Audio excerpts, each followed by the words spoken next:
جماعت اسلامی، قائدین JI اور میرے پرعزم پرجوش سربکف نوجوانوں، السلام علیکم ورحمۃ اللہ وبرکاتہ۔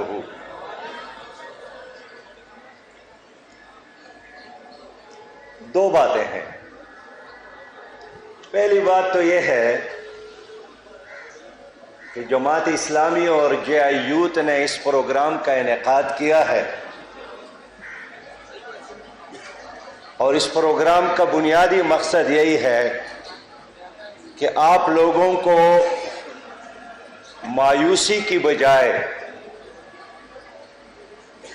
اندھیروں میں دھکیلنے کی بجائے ایک امید دلایا جائے، اور اس امید میں ایک منزل دکھایا جائے۔ وہ منزل پاکستان میں اسلامی انقلاب کا، اسلامی نظام کا، اور جماعت اسلامی چاہتی ہے کہ اس انقلاب کے خاطر، اس منزل کی حصول کے خاطر آپ 21، 22 اور 23 تاریخ کو مینار پاکستان تشریف لائیں۔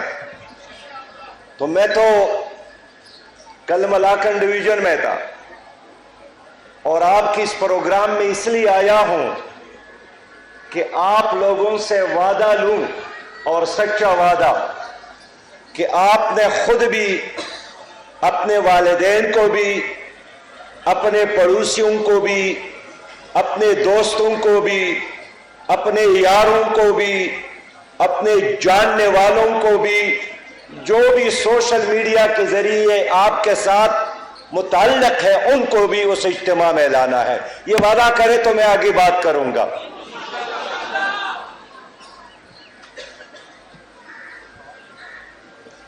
اگلی بات یہی ہے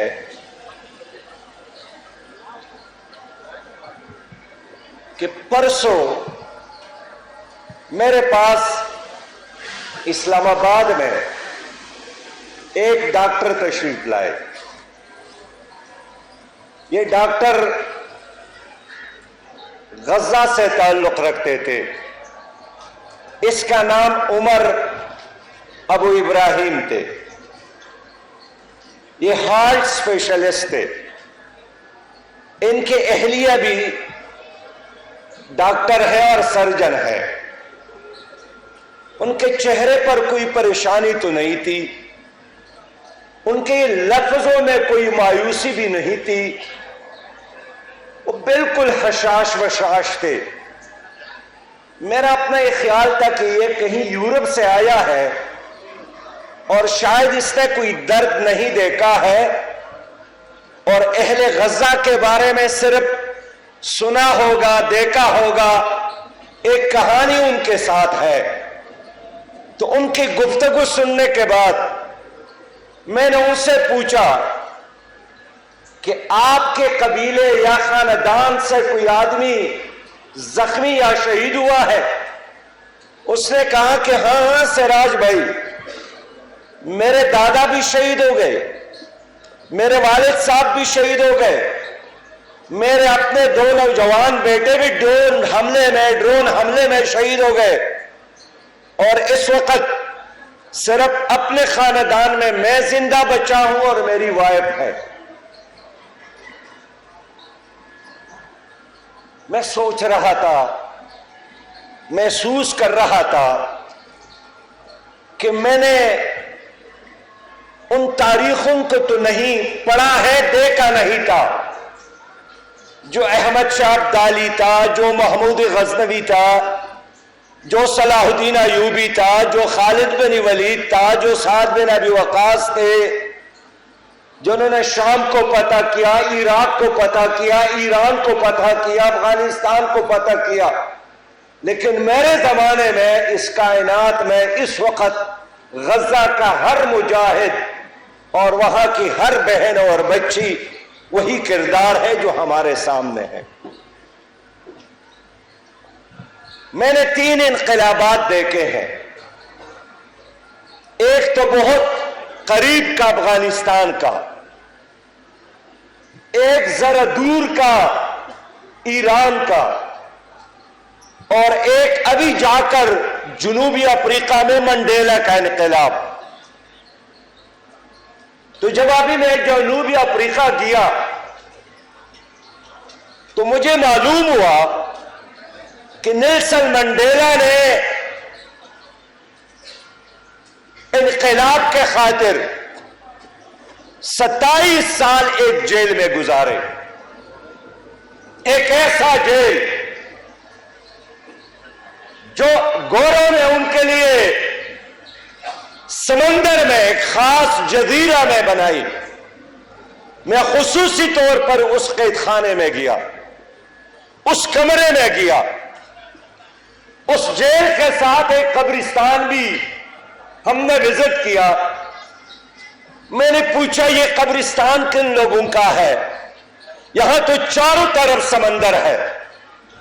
وہاں کے لوگوں نے بتایا کہ یہ ان لوگوں کا قبرستان ہے جو گورے گرفتار کر کے انقلابیوں کو یہاں لاتے تھے اور اس جیل میں مرتے تھے بھوک کی وجہ سے, بیماریوں کی وجہ سے, ظلم کی وجہ سے, تشدد کی وجہ سے. تو ان کے لاش کو اٹھا کر یہاں ہی دفن کرتے تھے. تو جو منڈیلا کا انقلاب, یہ ان قبرستان میں سوئے ہوئے لوگوں کا انقلاب. اب وہاں بھی ایک نظام تھا کہ اگر کوئی نوکری ملتی تھی تو سب سے پہلے اس کا حق اس پر گوروں کا ہوتا تھا, اس کے بعد کلر لوگوں کا ہوتا تھا. کلر وہ لوگ ہیں جن کا باپ گورا ہو اور جن کی اہلیہ وہاں کے کالی ہو. اس سے ایک نئی نسل تیار ہو گئی. اور تیسرے نمبر پر انڈین کا جو وہاں شفٹ ہو گئے گزشتہ 4-5 صدیوں میں. اور پھر وہاں کے مقامی باشندوں کا, کالوں کا. ظاہر ہے کالوں کا ایک ہی کام تھا جو وہاں کے 95% آبادی پر مشتمل تھے. وہ جھاڑو دیتے تھے, چوکیداری کرتے تھے, گوروں کی گاڑیوں کو صاف کرتے تھے, اور عصر کے 5 بجتے ہی وہ شہر کو چھوڑتے تھے, اس لیے کہ پھر گورے ان کو اپنے درمیان برداشت نہیں کرتے تھے. اب کیا ہوا؟ انقلاب آیا. اس انقلاب کے نتیجے میں اب اس کالی انسان کو عزت ملی, اس کو حوصلہ ملا, اس کو مرتبہ اور مقام ملا. آج منڈیلا نہیں ہے لیکن اس کی قوم آزاد ہے, ان کے دعاؤں میں موجود ہے, دل کے دھڑکنوں میں موجود ہے, داستانوں اور کہانیوں میں موجود ہے, بچوں کی زبان پر بھی اور بڑوں کی زبان پر بھی. میرے پیارے بھائیوں, ہم نے افغانستان کے انقلاب کو دیکھا جہاں 3 سپر طاقتیں آئی افغانوں کو غلام بنانے کے لیے, لیکن انہوں نے اتنی بڑی تعداد میں قربانیاں دی کہ وہ افغانستان انگریز استعمار کے لیے بھی, روسی استعمار کے لیے بھی, امریکی استعمار کے لیے بھی ایک قبرستان بن گیا. میں نے ایران کے انقلاب کو بھی دیکھا, وہاں ایک قبرستان ہے, اس کا نام ہے بہشت زہرا. اس میں 80,000 لوگ جنہوں نے انقلاب کے خاطر موت کو قبول کیا تھا وہ موجود ہے. لیکن ان 80,000 شہداء کی وجہ سے وہاں شہنشاہیت کا خاتمہ ہوا, وہاں ظلم کا خاتمہ ہوا, اور اب اپنے نظریے اور اپنی من کے مطابق ایران کے لوگ اپنے ہاں زندگی گزارنے کے قابل ہو گئے. گزشتہ 20 سالوں سے سلامتی کونسل, اقوام متحدہ, امریکہ کے کہنے پر انہوں نے ان کا معاشی محاصرہ کیا ہے, پابندیاں لگائی ہیں, لیکن ایرانی ہے جو عزت کے ساتھ وہاں جی رہے ہیں. میں آپ سے یہی پوچھنا چاہتا ہوں کہ ہم کیا چاہتے ہیں؟ ہم اس میں انقلاب, اس ملک میں انقلاب چاہتے ہیں. یہ انقلاب کیا ہے؟ حقیقی معنوں میں اللہ کی بادشاہت ہے, تاکہ ہم جاگیردار کی